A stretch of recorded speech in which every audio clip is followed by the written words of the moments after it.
Okay, so this is the second video in the workshop, and we're now going to start to deconstruct applets and learning experience and continue to talk about pedagogy.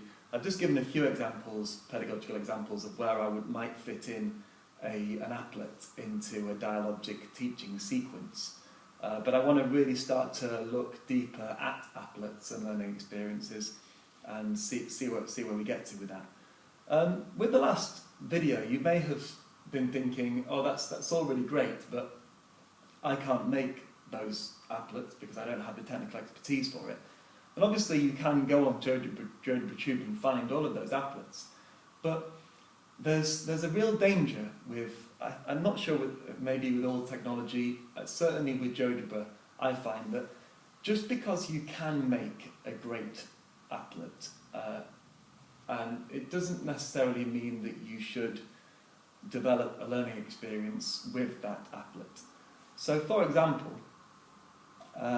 just to talk a bit about the pyramid and prism applet from before, you might be thinking, well, that looks really hard to make. It actually really isn't that hard to make if you understand sliders. But if you couldn't make that, should you actually be showing that to the students at that stage in the learning? Shouldn't you instead, maybe, and again it depends on your access to technology and it depends on the learners you have in front of you, but shouldn't you instead actually get them investigating this on Geogebra themselves? So if I go into View and I go into the 3D graphics view, then you'll see the 3D graphics view. I'm going to get rid of this view here, so I've got a bit bigger. And the students can start to investigate different pyramids and different volumes of different pyramids and prisms by themselves without the use of that applet within in that sequence that I showed before. So if I make the base of this pyramid and prism, so that's not too hard, and then if I go to extrude to pyramid or cone, then I just have to click on the base and then say how high I want the pyramid to be, and I've got a square base pyramid there. If I want to know what the volume is, I can just go to the algebra view, and the algebra view essentially shows you everything that you've done on the applet. But you can see there that we've got a pyramid with a volume of 10 2/3, 10.67 rounded up. And if I get rid of that now, oh no, I just need to be on this button here, and I extrude a prism instead, then this prism, again, wrong button. Let's go back. Extrude prism. Then this prism should be 3 times bigger than the pyramid that we just saw, and it is 10 2/3 times by 3 is 32. So they can do lots of their own investigations with pyramids and prisms and generate a lot of their own data on Geogebra. Now, whether that's okay just as a learning experience by itself, just to do that, we'll talk about a bit more as time goes on. But you can see that you didn't necessarily need to have been able to make that applet to display this concept and get students generating their own data to confirm their conjectures. It would be nice to have it maybe towards the end of the lesson to really summarise things, but not absolutely essential. And what's great about the way that I'm doing it now is that students are exploring for themselves and learning about the tool and developing a concept and confirming their conjectures by themselves. So moving on a bit, when you're looking for an applet or trying to make an applet, I guess one thing that I often ask is it fit for purpose? So this particular applet here we just saw on Geogebra Tube, and it's great for showing certain things about interior and exterior angles of polygons. But would you necessarily want to show this in a classroom environment? I don't know. Would you want to show it as a teacher? It seems to have quite a lot of information on for me. It's exactly like what we tell students not to do with PowerPoints, to put way too much info on there and things start to get quite messy. Would it be good as a revision source? So if you set a revision worksheet on interior and exterior angles of polygons, maybe it'd be better to give students access to this at home. So I don't know whether whether you would put it into a teaching demonstration, or whether you would have students look at it in class, or whether you would have them use it as a revision source. But you've constantly got to be asking yourself, is the applet actually fit for what you want to achieve? Just to show an applet that I put together ages ago now. In fact, it may have been my previous head of department, James Forster, who put this together in a school, in an international school in Brazil. I can't remember now. But you see, the difference between this applet and the last applet is that I think that it clearly shows the concept of standard deviation. And I would happily put this into a dialogic teaching sequence and discuss it along with the student. And probably have one student kind of leading the discussion and me just facilitating and steering certain questions towards the group. But you can see that I have 5 data points, all of them 8. We could talk about them in terms of whatever we wanted. We could keep it abstract, or we could say that they were shoe sizes. But if I let's get rid of these for now. If I change that so that one of the data points is 10, you'll see the data point come up here as 10. And you can see the mean of those numbers is displayed with a purple dot. So play around with that and you'll see the mean change for these data points. So if I take all the data points off the original 8, then you'll see all 5 data points as a blue and the mean there. And then when you introduce the differences between the data points and the mean, you can see those that are below the mean and those that are above the mean, and you see different colours there.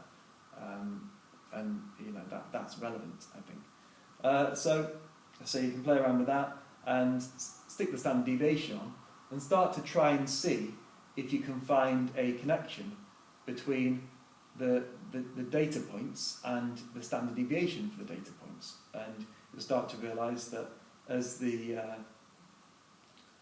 standard deviation is a representation of the spread of the data around the mean, and it's going to be lower when the data points are close to the mean, and higher when the data points are more spread out. So I think that displays a concept very clearly in a kind of most minimalistic way, the minimum amount of information you need, but no less than that. And I would happily put that into a teaching sequence personally.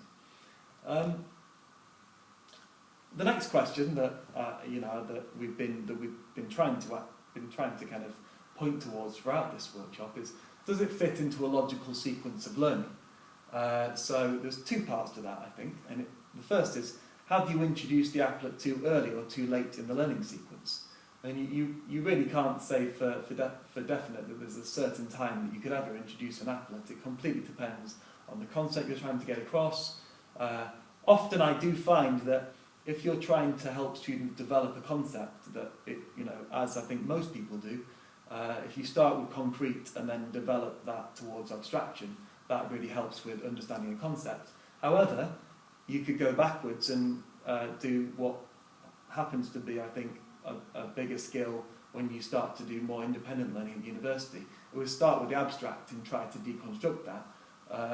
So you could start with a Geogebra applet and try to deconstruct it, kind of like what I did with the standard deviation one, but you could have much more abstract things there. But again, it might not be that Geogebra applet would be the best thing if you're starting with abstract and deconstructing. I do find that starting with concrete and then moving into the use of Geogebra helps to confirm conjectures that I've said before. So I can't really say when to put it in. It's just something you need to think about quite, have a strong feeling about where it should be in the learning sequence. But the second one here, does the applet contain a natural progression of learning within the applet itself? So I've got an example of what I mean by this. I've just taken an example off Geogebra Tube, and I think there are good and bad parts about this applet. So this applet is again about the sum of the interior angles of a polygon, and you can see the use of the spreadsheet here, which is quite nice for students to input their data as they're investigating.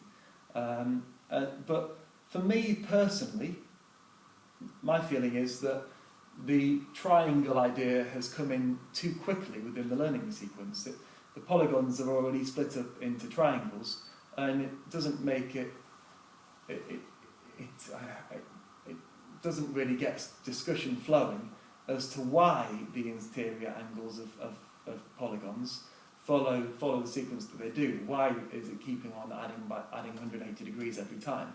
I feel like, for me, I feel like I couldn't use this applet because I want students to generate this data and then start to think why that's happening. And some of them might be able to do that as they're generating data, but I just feel like it's a more natural progression of learning to kind of generate data and then try to justify or prove that that's the case. So what I would personally do, just to go back onto the PowerPoint, is maybe get students investigating on Geogebra again. So I could go to regular polygon, and if I just put 2 points anywhere, then I'll make this a 5 vertices polygon, 5 vertex polygon, so pentagon.